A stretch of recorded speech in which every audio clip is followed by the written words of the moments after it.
કોઈને કશું કહેવાય એવું જ નહીં. બોલો શું છે કો શું થયું? કશું જ નહીં. એ તો એમ કે છે કે મારે બહુ એમને બહુ હેરાન કરે છે, એમને બહુ એટલી વાત કરો છે એવા. અચ્છા એ મને લાગ્યું ખરું કંઈક હશે, પણ એ હવે શું કહો, મારા હેરાન કરો તો બોલો હમણાં બૈડા ફાડી નાખું હું. શું એટલે હેરાન કરું તો એને અમારે કોઈ ઝંઝટ નહીં, કોઈ તકલીફ નહીં એમ. હું કહું એ બધું કરી આલો જો એના જો ટાઈમ હોય તો. પછી એ ઉઠ વહેલી જે દાડે બધું કામ પતે, કોઈ મગજમારી નહીં એમ.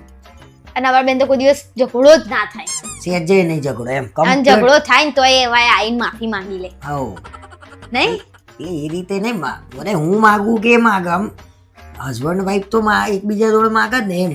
પાર્ટનર કહેવાય લાઈફ ઇઝ બરાબર. એમને બહુ ખાવાનું નહીં આલતી એવું બધું કે છે. તો પણ એનું કારણ એ છે કે તમારો છોકરો ઢીલો પડે છે. મારી મમ્મીને ના હાલે ને તો હમણાં હવા નીકળી જાય, પૂછો તો.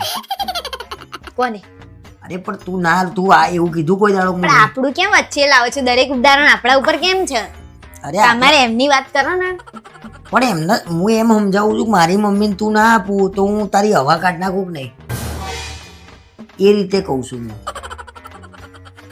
ટૂંકમાં તમે સમજાવો, સમજાય તો કઈ હાવ એવું ના હોય. હવે આ જમાનાના છોકરા તો બહુ ફોરવર્ડ કહેવાય એમ. શું કેવું તારું? એ તો બધું એવું જ છે, પણ અત્યારે કોઈ માને છે? નાના મોટા ઝઘડા તો થતા રહે, કઈ એવું કઈ મારામારી ના કરે એટલે બહુ થઈ ગયું.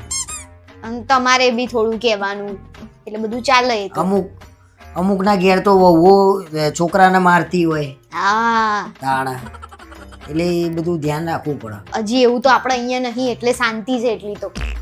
ધ્યાન રાખવું પડે ને કે અમુક વહુઓ તો હાથ ચાલાકી કરે. બોલો કોણ કરે છે? અરે તારી વાત નહીં કરતો યાર. અમુક જુઓ વિડીયો હતા તો વિડીયો કેવા આવે છે, સાસુને માર્યું ને. અરે હા હમણાંથી તો બહુ કેસ વધી ગયા છે આવા તો. તાણા એટલે બહુ એવી તકલીફ હોય તો પછી ફરિયાદ કરી દો એમ તમે. પણ તમારે છે ને બોલવાનું નહીં કશું. આપણને જે ખાવા આલે ને એ ખાઈ લેવાનું, આપણે બોલવાનું જ નહીં. બોલીએ તાર લડાઈઓ જે મળે ખાઈ જ લેવાનું. તમે છે ને ચૂપચાપ હવે બેહી રહેજો બરાબર. હું તો સપોર્ટમાં છું ભાઈ. જુઓ શાંતિથી જીવવું હોય ને તો આજકાલના બૈરા જોડે આપણે કોઈ લપન કરાય જ નહીં. શાંતિથી અમારે તો જુઓ કોઈ લડાઈ છે જી હાલે કેટલો આમ અમે હસીએ અમે તો બહુ અમે બે તો હસબન્ડ વાઈફ પછી પહેલા અમે બંને ફ્રેન્ડ છીએ. ભાઈબંધીમાં અમાર થાય બોલા ચાલી.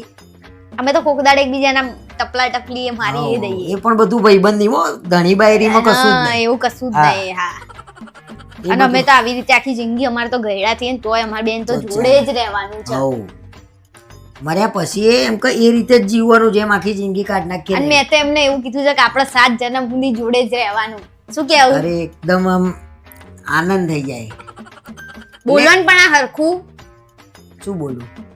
મેં એમ કીધું 7 જન્મ જોડે રહેવાનું તો કે એ શું કરી રહ્યા છે? મને આનંદ થયો ને. એટલે તમારા છોકરાને બિહાડીને સમજાવો કે ભાઈ હવે જો લગ્ન થઈ ગયા છે એટલે હવે આપણે જીવવું જ પડે. કોઈ એના જોડે શાંતિથી જીવવું પડે. શું ધૂંધ શીખવાડે છે? આપણા જોડે કોઈ રસ્તો નહીં. શેનો? એટલે યાર હવે છૂટાછેડા લેવાય? છૂટાછેડા ના લેવાય, પણ તમે તો જો જીવવું પડે. પણ હું હારી સલાહ આલું છું, છૂટું કરાવવાની સલાહ આલી મેં. અરે જાવ ને તમે વાત કરો ને યાર. એવા એમનો રોઈ રહેશે યાર. એવા તમે ટેન્શન નહીં લો. તમને કોઈ ના રાખે ને તો મારા ઘરે આવી જજો. શું કેવું? અમે બે રહીએ છે તો ત્રીજા તમે. ચાલે. હા સાચી વાત છે ને. હેડો હવે બા આયા છે તો ચાતો બનાવો.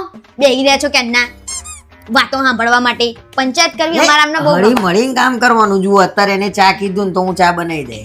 કેમ કે પ્રેમ એવો છે. હા અમારે તો વાસણ મું ધોવું ને લૂછે.